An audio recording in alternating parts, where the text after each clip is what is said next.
Things. It is Thursday, October 23rd, I believe, and it's been another week for the record books. And I know we could all use a week that hasn't been record making, but at least this week it has been something pretty nice. We had the No Kings protest part 2 happen this past weekend on the 18th, and apparently it is the biggest protest in the history of the United States. And I've seen lots of conservatives all over social media be very upset about this. They're saying, what's the point even? It's not as if Donald Trump is going to change anything. It's not like he cares. No, it matters. It always matters to assert your constitutional rights, as many of you have stopped caring about, I guess, on the right. And also, it's good to show community. Having millions of people out in the streets marching does something for the heart. It does something for the spirit. And it gives you a little bit of momentum to keep fighting the good fight, which we all are. So let's start this week by finishing off our Taylor Swift chat, because I've gotten a lot of questions about, was the backlash against Taylor Swift, specifically the allegations of her being like anti-Black or an outright Nazi, manufactured? I've gotten that question quite a bit, and I think yes, in part. But I'm always hesitant to claim that bots are to blame for basically any online controversy, because it's all conjecture, right? Like, most people have burner accounts, and those appear to be just as suspicious as bot accounts.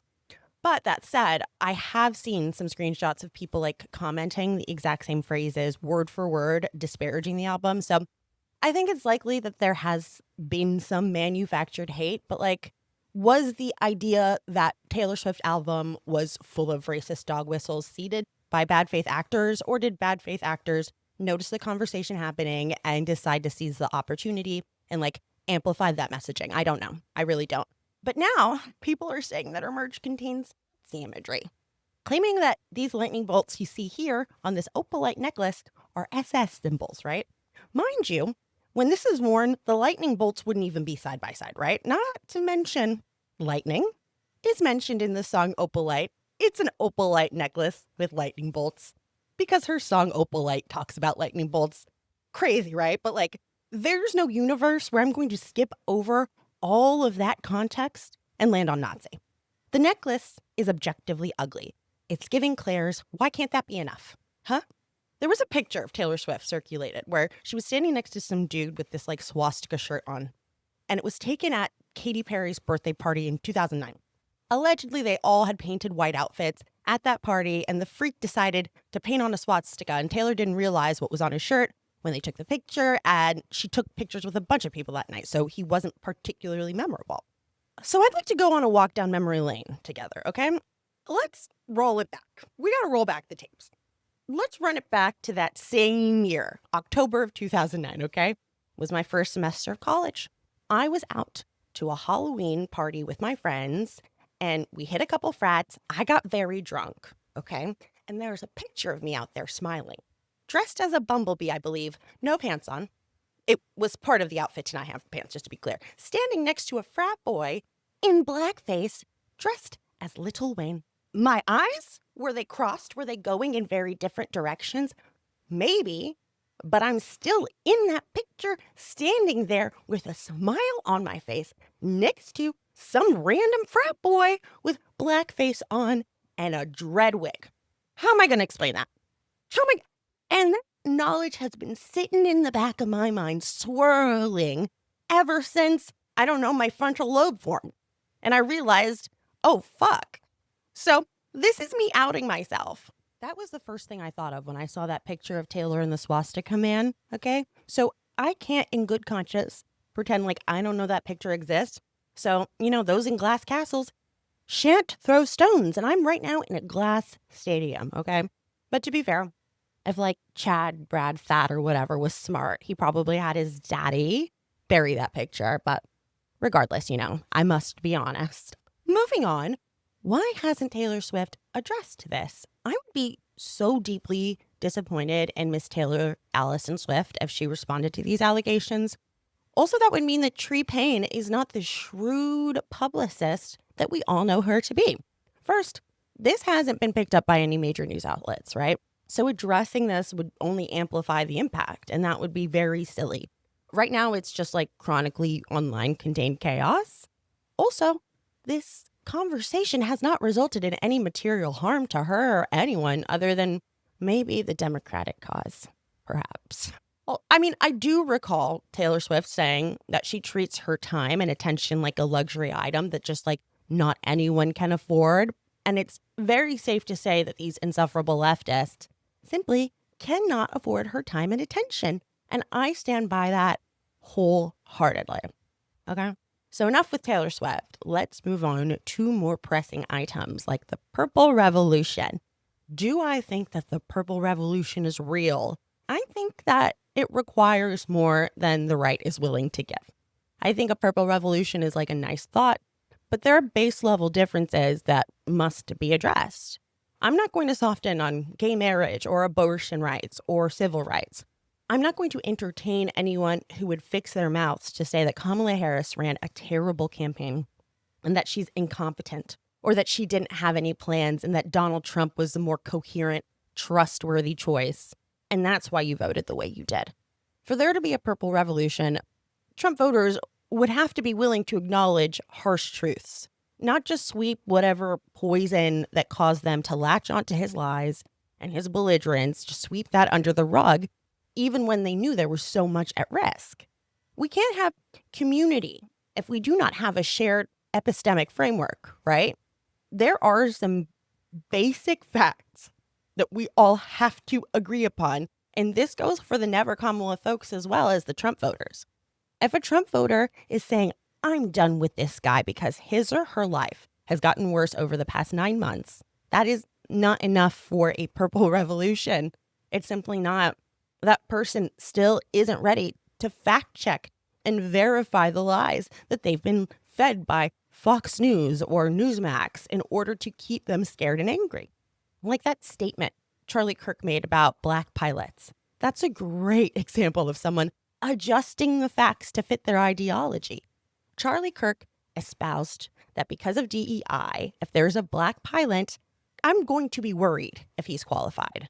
So DEI is not only bad for everyone, it's particularly bad for Black people because now we doubt their capabilities, never once acknowledging that all pilots have to pass the same exams. They have to have the same training hours. He never pinpoints where exactly in the process of becoming a pilot, this Black pilot didn't have to meet the same standards as every other pilot flying a commercial plane. No. Because that didn't suit his bigoted narrative. DEI is not what got the pilot hired. DEI is once that pilot or anyone is hired at that airline will ensure it is a safe and welcoming workplace to people of all races, genders, nationalities, sexualities, or religion.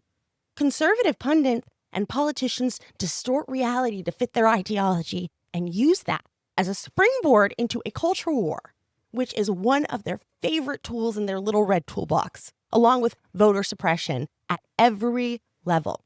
So these Trump voters, their entire identity is built upon these lies that have been shoved down their throats that cater to their baser instincts, okay? Fox News gave them someone to blame, regardless of the facts. If they have no interest in unpacking or deconstructing any of that, then there is no possible way to be in community together. You can't say you want red and blue to join together and make purple if it's contingent upon anything but your conscience. You can't say, I know I fucked up by voting for him, but if Democrats aren't nice to me about this mistake I made, I'm staying MAGA. No.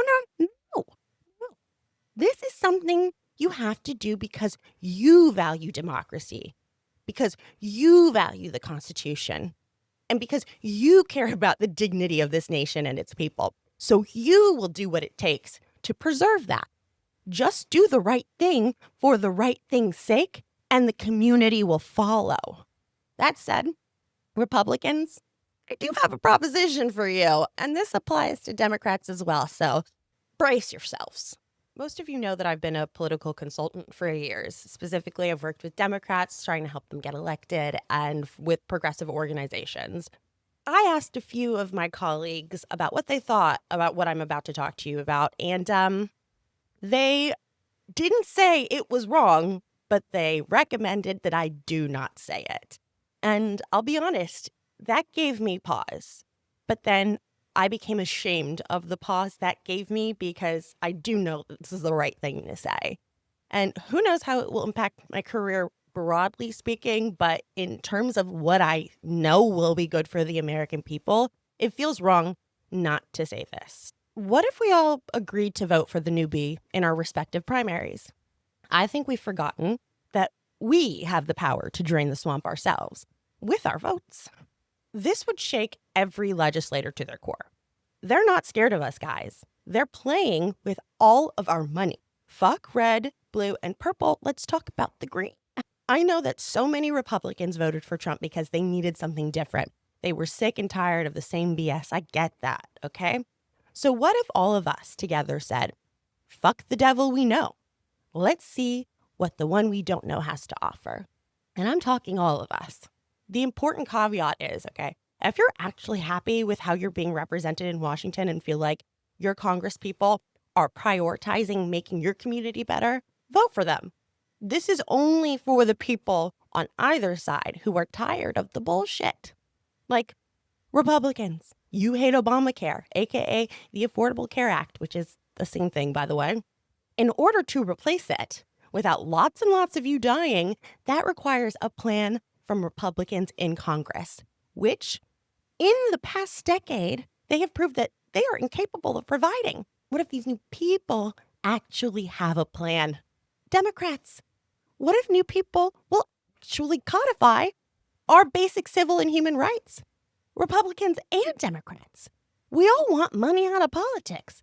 We all are sick of corporate interests taking precedent over the lives of American families. What if the new kids and Citizens United? We literally know these guys refuse. Everyone in the country is unhappy. Let's just reclaim our parties. If we make it through this administration, it will not only be by the skin of our teeth, and not only do I think we need to overhaul Democratic leadership to survive, we need Democrats in Washington that are willing to make institutional change in the aftermath so American freedoms can never be challenged in such a manner again. There might be a handful of folks that are capable of fighting that fight, but most aren't, okay? So I'm not asking you to change your party. I'm saying we all need to vote in our primaries and reclaim our parties. The only way we can do this is if we're all on one accord. I hear every single day that you guys don't recognize the Republican Party anymore. You can actually do something about that. And if the current Democratic legislators don't approve of this idea, then they're not the public servants that are fit for the job. Simply put, this would absolutely be in the best interest of the country. But if they'd prefer to hold on to their jobs and the power those seats provide them, even in the face of the destruction of our Constitution and our nation, then you are not fit to be a public servant. Because if your priority isn't defending the Constitution in the most extreme manners you can possibly provide, then you're just an obstacle that can be and will be overcome. They should not fear their donors. They must fear their constituents. It doesn't make sense. They give you guys money so that you can run a campaign and win a seat as a public servant. And instead of serving the public, you serve your donors' interests. Speaking of money, let's talk about the money that comes from blue states specifically. I am sick and tired of our blue tax dollars going to floating these red states because the only thing we can be certain of Republican leadership is that they'll run their states into the ground from essentially every possible angle. It's not that I don't care about the people in red states. No, but they're in a black hole of economics. And no matter how much money is provided to them, their leadership will go out of their way to make sure that money is not spent on their constituents and that they will suffer, all the while finding a way to blame it on Democrats. And then their constituents just eat that shit up. If capitalism is king, then we need to be in the driver's seat with the decisions about our finances. Illinois, New York, California, DC, all of these democratically governed states and city comprise 28% of federal taxes paid annually. What else do these places have in common other than, a strong GDP? These are the places that Trump is sending in the National Guard. Does that not sound weird to you? It is the duty of blue governed states to gerrymander the fuck out of their districts immediately. Frankly, it would be the wrong thing to do to not gerrymander your states.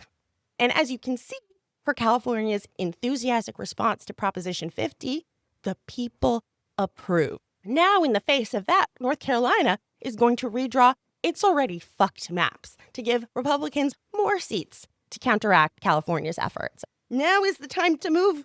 I've heard them say they would consider it, and the time for consideration is over. And do not be reasonable, okay? If that means no red districts in your entire state, so be it. Redraw the lines and shut out any hope of Republicans winning. And if they get mad and say, "Boo, that didn't fail," fine. Let's litigate the matter. Let's get the courts involved. Because if and when that does happen, however the chips may fall, they will fall on us both. So we all agree that congressional districts can be drawn based on what's most beneficial to the governing party. That's fine. Let's roll around in the mud together. Or we can all agree that districts should be drawn to empower their communities so that all Americans receive adequate representation in Washington. And if it's the latter, the methodology that is used to define these districts must be clear and uniformly applied. So please, Illinois, New York, this is your literal duty. And last but not least, for political things, we got to discuss Stephen Miller, that strange little munchkin that would prefer to remove all people of color from this country. If you were to hear him talk, you would think that he could trace his lineage all the way back to the Mayflower, that he had the bluest of blood running through those tiny, terrifying little varicose veins of his, that his great-great-great-great-grandpappy landed on Plymouth Rock and chiseled this country out of stone with his bare hands. But is it okay? Does he have the bluest of bloods running in his veins? Turns out little Stevie's family arrived here at the turn of the century, right around 1900 from Belarus, in pursuit of the great American dream. They were Jews who feared for their safety, so they decided to take a risk in order to escape the persecution. It will never not be comical to me that a second-generation immigrant from Belarus feels he has more claim to this nation than foundational Black Americans, some of whose ancestors have been here since 1600. Who actually built this nation with their bare fucking hands. But that is not where I'm actually going with this. When I was researching him, I learned about the concept of jus soli and jus sanguinis, and citizenship by blood/ancestry versus citizenship derived from the location where the individual was born. The United States operates under jus soli via the 14th Amendment, granting citizenship to anyone born on American soil who is subject to United States laws. So if a woman is on holiday in New York from Chechnya or some shit and she goes into labor in the United States, that baby is a citizen. If a pregnant, undocumented lady is smuggled over the border and gives birth in the United States, that baby is a citizen of the United States. And I was reading about what it is exactly that Stephen Miller is proposing, practically speaking, And it's a hybrid model, really. He wants at least one parent to be a citizen, a national or a lawful permanent resident for their child to automatically become a citizen upon birth. This is the same path to citizenship that is practiced in France, the UK, Germany, Ireland, and Australia. Germany being the most restrictive because the parent has to have lawfully resided in Germany for 8 years prior to their children automatically becoming citizens at the time of their birth. So I asked my Instagram followers what they instinctively felt about qualifying birthright citizenship so that one parent had to be a legal permanent resident at least to become an automatic citizen upon birth here in the United States without marrying that proposition to Trump or Stephen Miller or J.D. Vance. 569 people participated in this poll, and 31% said those requirements were reasonable. The vast majority, 69%, said the 14th Amendment should be left alone, and anyone, regardless of their legal status of the parents, is an automatic citizen when born on American soil. And I'm going to be honest, 31% was a lot more than I expected would be okay with limiting birthright citizenship. And my following is incredibly liberal, thus my shock. Just a bunch of very, very smart, hilarious, thoughtful queens you guys are. Kookadoodle-doo, but I wouldn't change anything about you, alas. And I think my followers are far more diverse when it comes to like race, background, and geography than most. But I asked the question at all only because after I figured out what Vance and Miller have verbalized wanting, I was surprised at how inoffensive I found it. And I'm an immigrant. So preserving the immigration system that allowed my family to live the lives that we now enjoy today is very important to me. But I know, as time goes on, adjustments are always made to policy to account for changing circumstances. And frankly, there is an argument to be made that requiring one parent to be a legal resident of the United States in order to benefit from birthright citizenship is the natural evolution of immigration policy for a fledgling nation just rounding the corner of its 250th birthday. That said, there can be no retroactive action. Until the amended amendment is ratified, every single individual born in the United States will become a citizen via jus soli, and that citizenship cannot be taken away. If a notion of that is ever uttered, then the conversation has to end, right? Not only because of the impracticality of it, but because of the senselessness of the cruelty that would be inflicted upon the innocent. And unfortunately, we cannot trust this administration not to take it there. It's very much an if you give a mouse a cookie type situation. So something to think about. And that is it for our political chat this week. Moving on to the fun stuff. Let's talk about the Real Housewives of Salt Lake City. So I assumed that Bronwyn was an only child, but to realize that she has two sisters who were pregnant at the same time, and she wasn't allowed to celebrate her pregnancy at all and was forced to celebrate her sisters is some dark shit, okay? So fuck Muzzy. I made a TikTok about that, and the agreement was overwhelming. That woman is Dementor status. And my thing is that my read on the situation is, regardless of how the other two girls' lives turn out, Bronwyn is remarkable, right? She's a remarkable lady with a remarkable life she's built despite her parents deeming her this giant disappointment because she became pregnant with Gwen so young and out of wedlock.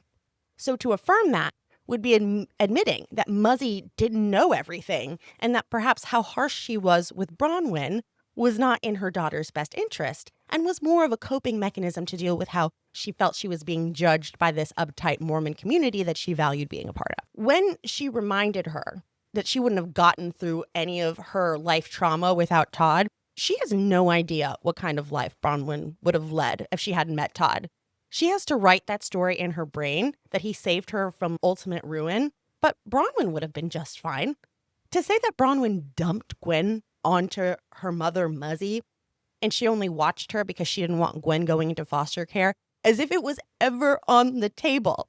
It all comes down to the final thing that she said, which was, yeah, I'm proud of you, but I don't want to tell you because I don't want you to think you're too great. Like, she doesn't want you to get too big for your britches as she sits in your home drinking your Dr. Pepper. All right, Bronwyn, get her out of there. You're too kind. You're too generous. You're too good. And I understand there's a wound inside you that you feel you need to heal, and your mother's approval is the only thing that will heal it. But you gotta let it go. You gotta let it go, babe, because she isn't. God, you're kind. You're a better woman than me. To this woman just haunting my home, reminding me of all of my life's failures, of what she has perceived to be my life's failures, while she lives in my... And Todd didn't want her there. Todd made it very clear. This bitch is only in my house because you begged for it, and he's paying for her. And he made it clear that he... So this is just your generosity, truly. Oh, God, find you a Todd.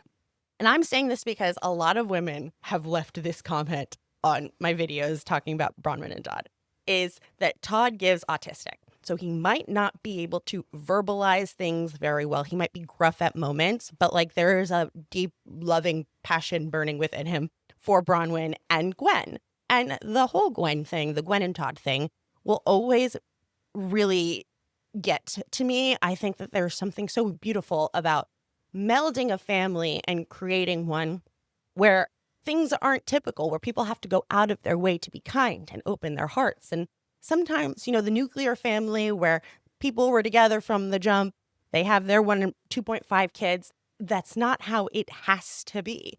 And you can lead a beautiful, fulfilling life and have a beautiful, happy family without everything having to happen so neatly. And I think that Bronwyn is a fabulous example of that. And I hope that she doesn't let her mother dampen anything for her, because she's earned what she has. It's not just because of Todd. And I don't think her mother wants her to feel that way. And that's a damn shame. Is there anyone else from Salt Lake City that I want to discuss? Lisa Barlow has lost her mind. I don't know what her thing with Angie is, but when they left luncheon that she set up, everyone seemed to be in a good place. I have no idea why she sent her assistant to pick up those dusty ass, what are they called again? He-Wolf? Beowulf? Whatever. The cosmetics, the men's med. I don't know what to call it, guys. It just escalated in a way that was very unexpected, because she was tearing up and she said, I just get so mad at you because I love you so much and it just hurts. How did we get from there to you dusty ass bitch?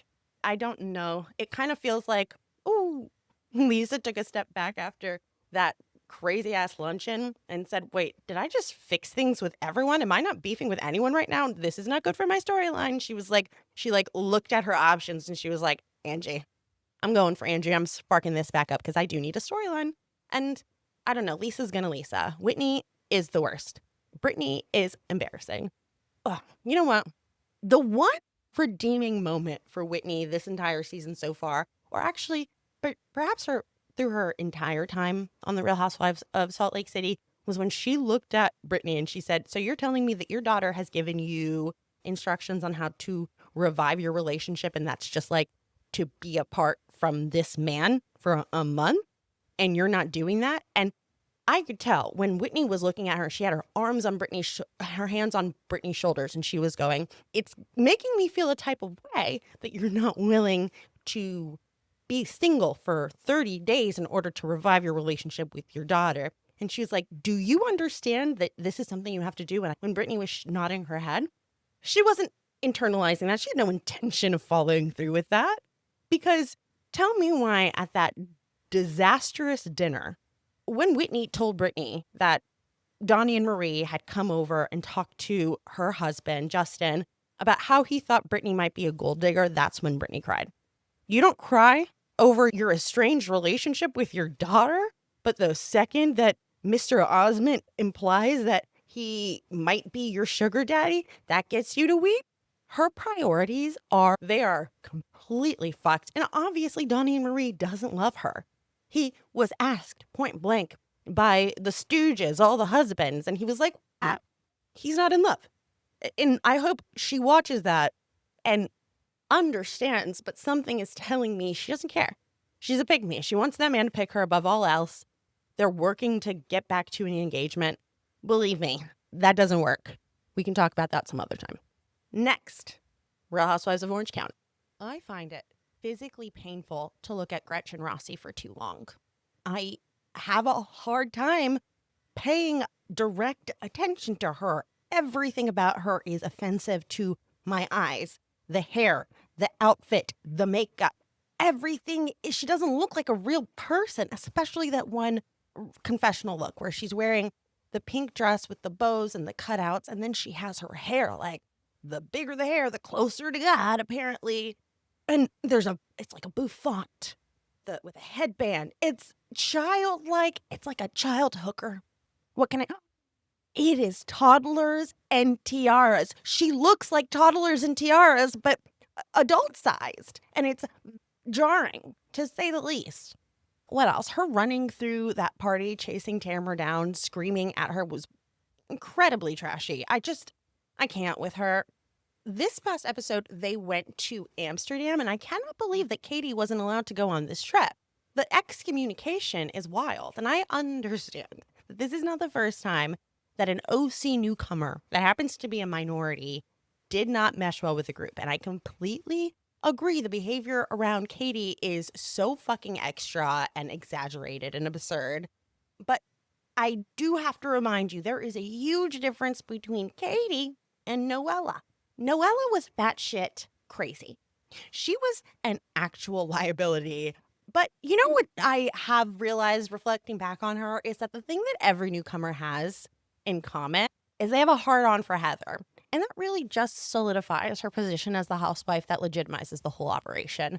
Emily is irritating the shit out of me this season. Like, when she didn't realize that her kid was unable to read until the 4th grade, and then people were rightly horrified, and she was like, I didn't mean it, I actually knew. Then why the fuck did you say it, Emily? Why? And Heather being a stoner is kind of my favorite thing ever. I really enjoy their outings, you know? Like, the voodoo dolls were fun, and then they decorated the dicks in Amsterdam, and that was cute. Emily, why is she such a pot stirrer? She has behaved like nothing but production's mouthpiece this entire season. She doesn't give a fuck about the well-being of any of these women or their relationships with one another or their families, except for Gina. She literally does not care. And Shannon's a mess. At any moment in time, if you just focus on Shannon, you will be cracking up. Shannon High is incredible. Her storyline is just like about survival and not surviving anything particularly scary, just like literally surviving the day, like making it down the steps without tripping. That is a Shannon Bedore success story. Okay, so moving on to Selena and Hailey drama. Hailey Bieber was being interviewed and she was asked about whether or not she was nervous about Rhode's launch in Sephora, where it would be competing amongst other brands. Very clearly, the person interviewing her was alluding to Rare Beauty, Selena Gomez's very successful makeup line, which has been sold at Sephora forever. And Hailey started off strong by saying, there's room for everybody in this cosmetics business of ours. But then she also says she doesn't feel competitive with brands she's not inspired by, which is a very clear dig at Selena and Rare Beauty. And then Selena responded by posting an Instagram story that said basically, leave the dumb little girl alone. There's room for everyone and I'm inspired by all brands. So she clearly didn't want there to be any confusion about what she was talking about. And I absolutely respect her for that act of violence. I do believe that Hailey knew exactly what she was doing, but probably didn't think she'd get such like a clear and scathing reply from Gomez. Selena just got married. She doesn't give a fuck about you or your husband. And you know, the moment you say something like this in the press, she's going to be bombarded with all of her, like on all of her socials. There will be media asking her to comment, and there will inevitably be chatter about it on podcasts like this one. I just don't understand why Hailey would want to unearth this tired ass conversation. But she did. And personally, I wouldn't want my brand attached to this pettiness, but I think Selena's right. It's giving silly little insecure girl vying for relevance, which is wild because she's literally at the top of her game. She just built $1 billion industry. She just built $1 billion business. She just landed her own solo Vogue cover. She's a whole mother. It must be exhausting having people poke and prod about the same subject and to constantly hear Selena's name swirling about you. But the more she responds in this like ungraceful manner, the more oxygen she gives the rumors and the bullshit, and it will inevitably take away from her legitimacy as a businesswoman. So, eyes on the prize, Hailey. Thank you so much for listening to Saron Things this week. I've had such a fabulous time chatting away with you about politics and pop culture. We'll be back next Thursday talking about whatever it is that this week has in store for us in the media. Until then, toodaloo.